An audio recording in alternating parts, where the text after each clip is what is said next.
Law of conservation of मास की बात करते हैं जी। ये फर्स्ट लॉ है जो हम केमिकल चेंज का या केमिकल रिएक्शन का देखने की कोशिश करेंगे और यहाँ पर समझने की कोशिश करेंगे जी law of conservation of mass है क्या।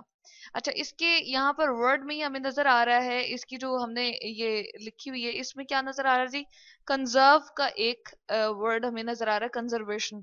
कंजर्वेशन क्या होता है, यानी कि बरकरार रखना, और मतलब कि जितना मैस शुरू में उसका था, किसी चीज का वजन शुरू में था केमिकल रिएक्शन से पहले, तो केमिकल रिएक्शन जब हो चुकेगा तो उस पूरे के पूरे चीज का उतना ही मैस रहेगा, यानी कि शुरू का मैस जो केमिकल रिएक्शन होने से पहले था, और बाद वाला मैस यानी कि केमिकल रिएक्शन जब हो चुका तब का मैस हम देखेंगे तो क्या होगा जी, वो कंजर्व रहेगा, यानी कि बराबर रहेगा, और उसकी क्वांटिटी में कोई चेंज नहीं आएगा।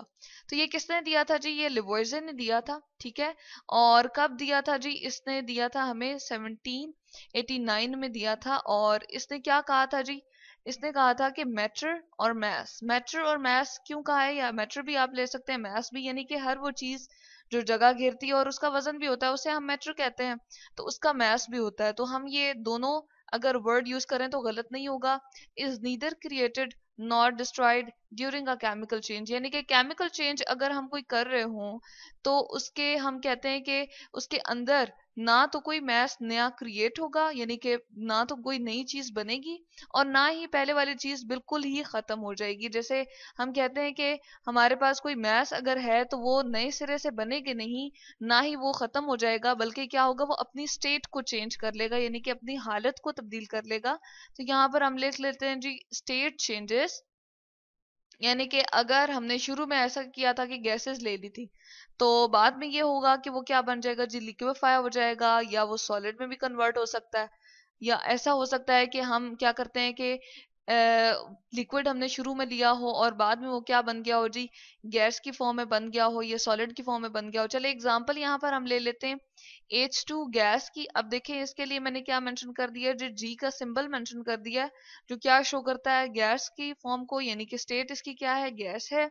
और इसके साथ हम ऑक्सीजन ले लेते हैं जो कि हमारे एटमॉस्फेयर में प्रेजेंट होती है, और किसकी फॉर्म में होती है, अगेन गैस की फॉर्म में होती है। और जब ये केमिकल रिएक्शन होगा तो क्या खुद ब खुद तो नहीं होगा, ये इसके लिए हमें क्या देना पड़ेगा जी, इलेक्ट्रिक शॉक देना पड़ेगा, ठीक है। यानी कि हम यहाँ पर चलिए लिख देते हैं। अब ये जैसे ही इलेक्ट्रिक शॉक दिया तो क्या बन जाएगा, इसके नतीजे में वाटर बन जाएगा, और उसकी स्टेट क्या होगी, यानी कि उसकी अगर हम कहें कि मैटर की हालत क्या बनेगी तो वो लिक्विड बनेगी, लिक्विड के लिए एल मेंशन कर दिया।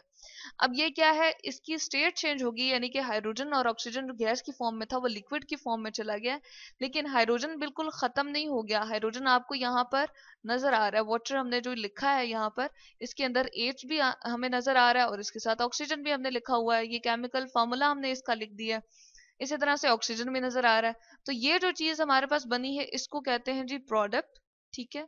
और ये जो दो चीजें हमारे पास शुरू में थी आपस में रिएक्ट कर रही थी जी, इसको इन दोनों को हम कहते हैं जी रिएक्टेंट्स, यानी कि आपस में क्या हो रही हैं, रिएक्ट कर रही हैं, कोई केमिकल चेंज होने के लिए आपस में दोनों क्या करेंगी, रिएक्शन शो करेंगी, इसलिए रिएक्टेंट्स कहते हैं। तो इस लॉ की हम एक और फॉर्म भी लिख सकते हैं कि टोटल मैस जो है वो कंजर्व रहेगा, तो हम कहते हैं कि टोटल मैस ऑफ जो रिएक्टेंट्स हैं आपके पास, मैसेज ऑफ, चले हम यहाँ पर लिख देते हैं मैसेज ऑफ रिएक्टेंट्स, जो हमने दो ले ली यहाँ पर H2 और O2 लिया है, इन दोनों के मैसेज क्या होंगे जी, वो बराबर होंगे किसके, जो प्रोडक्ट का मैस आपके पास बना है। तो यहाँ पर हम लिख देते हैं कि टोटल मैस, क्योंकि एक हमारे पास प्रोडक्ट बनी है तो इसलिए हमने मैस लिख दिया, मैस ऑफ प्रोडक्ट। तो ये दोनों चीजों को हमने क्या कर दिया जी, इक्विवेलेंट कर दिया है, क्योंकि आपके पास क्या बनता है, दोनों का मैस जो है वो बराबर रहेगा, ठीक है। यहाँ पर रिएक्टेंट्स हमारे पास दो भी हो सकते हैं, दो से ज्यादा भी हो सकते हैं, इसी तरह से बहुत सारे केमिकल रिएक्शन हम देखेंगे जिसमें प्रोडक्ट्स भी बहुत ज्यादा बन रही होती है, तो उन सब के मैस को अगर हम कंबाइन करेंगे और इनको भी हम इनकी भी क्वांटिटी को अगर कंबाइन करने की कोशिश करेंगे तो दोनों की क्वांटिटी जो होगी वो सेम होगी, यानी कि total mass does not change भी हम यहाँ लिख सकते हैं, या फिर हम ये भी कह सकते हैं कि टोटल मास जो है वो विल नॉट चेंज। चले हम लिख देते हैं यहाँ पर टोटल मास, जो सारी की सारे हम रिएक्शन कर रहे थे उसका जब हम मास मेजर करेंगे उसको तो वो क्या होगा जी, वो चेंज नहीं होगा, तो हम यहाँ लिख देते हैं विल नॉट बी चेंज्ड। ठीक है, तो ये हमारे पास क्या है, एक्सप्लेन करता है जी law of conservation of mass को। चले अब ऐसा करते हैं कि हम किसी एक स्पेसिफिक केमिकल्स के हवाले से इसको देख लेते हैं कि क्या वाकई ये सारी की सारी जो हमने यहाँ पर डेफिनेशंस की शराइत पढ़ी हैं वो उस पर फॉलो होती हैं, वो अप्लाई होती हैं या नहीं होती। तो यहाँ पर हम एक केमिकल रिएक्शन ले आते हैं जी।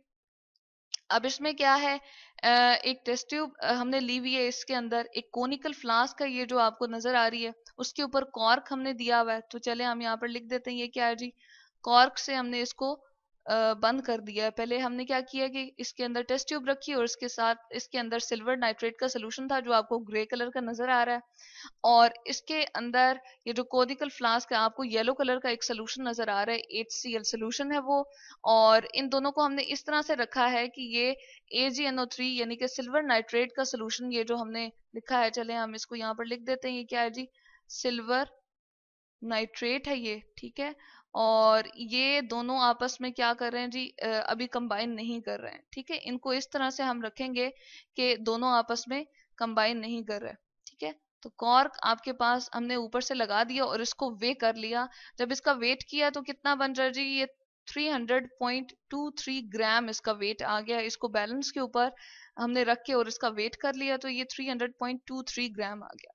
अब क्या करते हैं जी, हम इसको फिजिकली यानी कि हाथ से पकड़ के इस बॉटल को, जो आपके पास कॉनिकल फ्लास्क है, इसको पकड़ के हम हिलाते हैं इस तरह से कि ये जो हमारे पास टेस्ट ट्यूब के अंदर सोल्यूशन है ये क्या होगा, मिक्स हो जाएगा HCl के येलो वाले सोल्यूशन के साथ। HCl का यहाँ पर कलर मेंशन है येलो, और ये ग्रे कलर का जो मटेरियल होगा सारा हम देख रहे हैं ये क्या होगा जी, ये मिक्स हो जाएगा। जो सिल्वर नाइट्रेट का सोल्यूशन है ये इसके साथ येलो हमारे पास HCl के सोल्यूशन के साथ मिक्स हो जाएगा। जैसे ही मिक्स होगा तो क्या देगा जी, हमें केमिकल रिएक्शन देगा। और केमिकल रिएक्शन चले हम यहाँ पर लिख देते हैं, क्या होगा, सिल्वर नाइट्रेट AgNO3 जो आपको ग्रे कलर का नजर आ रहा है, इसका जी एक्वस सोल्यूशन लेते हैं। एक्वस का मतलब ये है पानी के अंदर हमने इसको डिसॉल्व करके रखा हुआ है और उसका सोल्यूशन एक्वा से है। ये एक्वा का मतलब होता है वाटर, और वाटर के अंदर जब हम किसी केमिकल का सोल्यूशन बनाते हैं तो उसको कहते हैं जी एक्वस सोल्यूशन, ठीक है। अब इसके साथ हमने क्या कंबाइन कर दिए थी, HCl जो कि हमारे पास क्या है, हाइड्रोक्लोरिक एसिड है। और इसको भी हमने क्या कर दिया जी, पानी के अंदर डिसॉल्व करके इसका बहुत ज्यादा हमने क्या कर दिया, तेज सोल्यूशन नहीं बनाया, यानी कि कॉन्सेंट्रेटेड सोल्यूशन नहीं बनाया, बल्कि हमने पानी के अंदर डाल के इसका सोल्यूशन बना लिया है और वो इस कोनिकल फ्लास्क के अंदर रखा।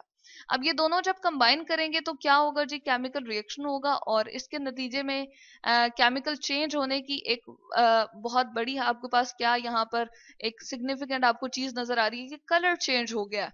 यानी कि ये पहले येलो कलर का सोल्यूशन था और अब क्या बन गया जी, ऑरेंज कलर का सोल्यूशन। इसको हम कहते हैं जी HNO3 बन गया ऑरेंज कलर का। और सिल्वर नाइट्रेट जो है वो अब नहीं रहा, बल्कि क्या बन गया है, उसकी हालत चेंज हो गई और सिल्वर क्लोराइड बन गया है।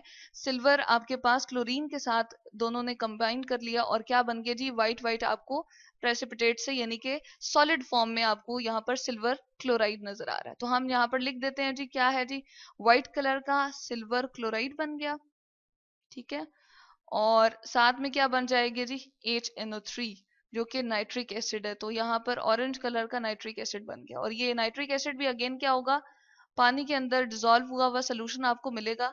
तो हम लिख देते हैं इसको एक्वस अगेन, ठीक है, A और Q लिखेंगे। इसी तरह से जो सिल्वर क्लोराइड बना है वो क्या है जी, वो इन सब से डिफरेंट बना और क्या है, उसकी स्टेट जो है वो चेंज होगी और सॉलिड की फॉर्म में। तो क्या हुआ कि सिल्वर आपके पास यहाँ प्रोडक्ट में भी आपको नजर आ रहा है और नाइट्रेट यहाँ भी प्रोडक्ट में नजर आ रहा है। इसी तरह से H जो है वो यहाँ भी प्रोडक्ट में नजर आ रहा है और क्लोरीन भी यहाँ प्रोडक्ट में नजर आ रहा है। यानी कि उनका क्या हुआ, मैस डिस्ट्रॉय नहीं हुआ, ना ही नया कोई बना है, बल्कि क्या हुआ है, सिर्फ उनकी स्टेट चेंज हो गई है। ये सॉलिडिफाई हो गया है केमिकल चेंज की वजह से। और ये क्या था, आपके पास नाइट्रिक एसिड बन गया। तो अब हम क्या देखना चाह रहे हैं कि टोटल मास को देखना चाह रहे हैं। जो रिएक्टेंट का कितना था, 300.23 ग्राम। हम यहाँ पर लिख देते हैं कि ये रिएक्टेंट्स थे हमारे पास, ठीक है, इनका मास। और जब हमने देखा कि प्रोडक्ट जो आपके पास बनी है उनका मास हमने कंपेयर किया तो वो भी बैलेंस के ऊपर हमें उतना ही नजर आ रहा था। तो यहाँ से क्या हमें ये वाजे हो गया कि ना तो मास नया बनता है ना डिस्ट्रॉय होता है, बल्कि क्या होता है, टोटल मास उनका क्या रहता है जी, कंजर्व रहता है। इसी को हम कहते हैं लॉ ऑफ कंजर्वेशन।